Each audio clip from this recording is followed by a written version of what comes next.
जल शक्ति डिपार्टमेंट की भी कारकर्दगी की जरा आपको बात बताते हैं। चूंकि जल शक्ति डिपार्टमेंट के अंदर श्रीनगर के अंदर एक मामला सामने आया था, जिसको लेकर अब कोर्ट भी काफी मुतहरिक नजर आ रही है। और ये वो मामला है जिसमें जल शक्ति ने जो टेंडरिंग के प्रोसेस किए हैं, जो अहम मंसूबे थे, उसमें बताया जाता है कि बहुत सारी जगहों पर मुबैना तौर पर जो है वो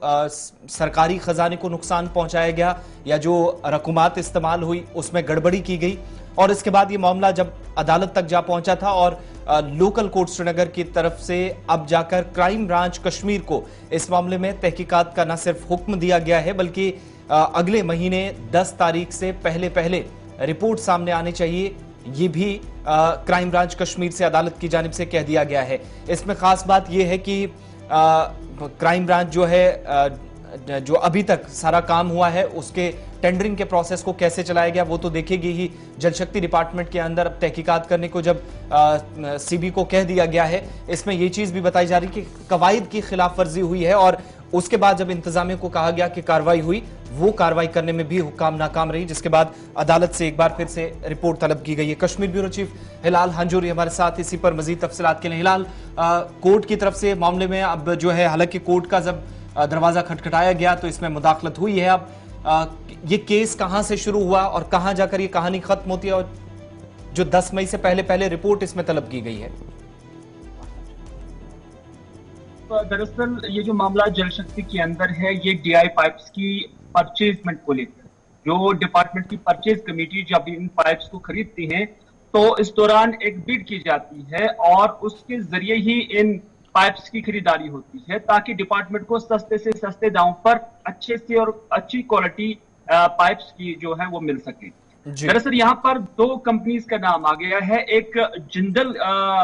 लिमिटेड है, जिंदल सॉ लिमिटेड, जिसके वाइस प्रेसिडेंट है मनीष कुमार, और उसके साथ साथ दूसरी कंपनी जो है ये दरअसल एसोसिएशन है,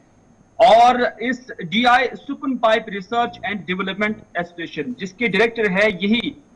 मनीष कुमार।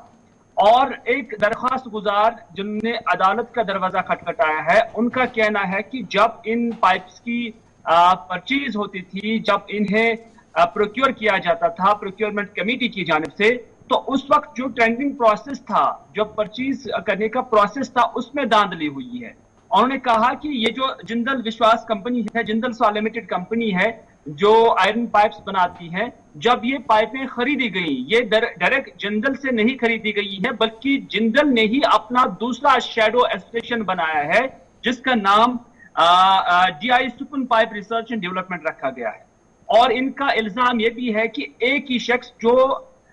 जिंदल साख के अंदर डायरेक्टर की हैसियत से, वाइस प्रेसिडेंट की हैसियत से काम करता है, तो वही शख्स दूसरी एसोसिएशन के साथ कैसे बतौर डायरेक्टर काम कर सकता है। और उनका ये इल्जाम है कि ये इस उसूल के बिल्कुल मुनाफी है जिसके जरिए इन पाइप्स को खरीदा जाता है। नंबर 1, दरअसल इस गुलाम कादिर मीर नामी इस शख्स ने एक आरटीआई भी किया था, और उस आरटीआई के जरिए उन्हें सही मालूमात उनके मुताबिक नहीं मिले हैं, और उसके बाद उन्होंने शिकायत भी की थी इस टेंडरिंग प्रोसेस के हवाले से, लेकिन वो मुतमईन नहीं हुए, जिसके बाद उन्होंने मामला अदालत की नोटिस में लाया, और अदालत ने अब 2 चीजों पर तहकीकात का हुक्म दिया है, और ये तहकीकात क्राइम ब्रांच को कहा गया है करने के लिए। एक ये कि जो प्रोक्योरमेंट या टेंडरिंग प्रोसेस है, जो टेंडर आप निकालते हैं और उसके बाद प्रोक्योर करते हैं इन पाइप्स को, क्या उनमें ये शख्स जो मनीष कुमार है, क्या वाकई ये जिंदल सॉ लिमिटेड के वाइस प्रेसिडेंट है, और क्या वाकई वो डीआई सुपन पाइप रिसर्च के डायरेक्टर दिखाए गए हैं? नंबर 1 इसकी तहकीकात के लिए। नंबर 2, जो प्रोक्योरमेंट कमेटी के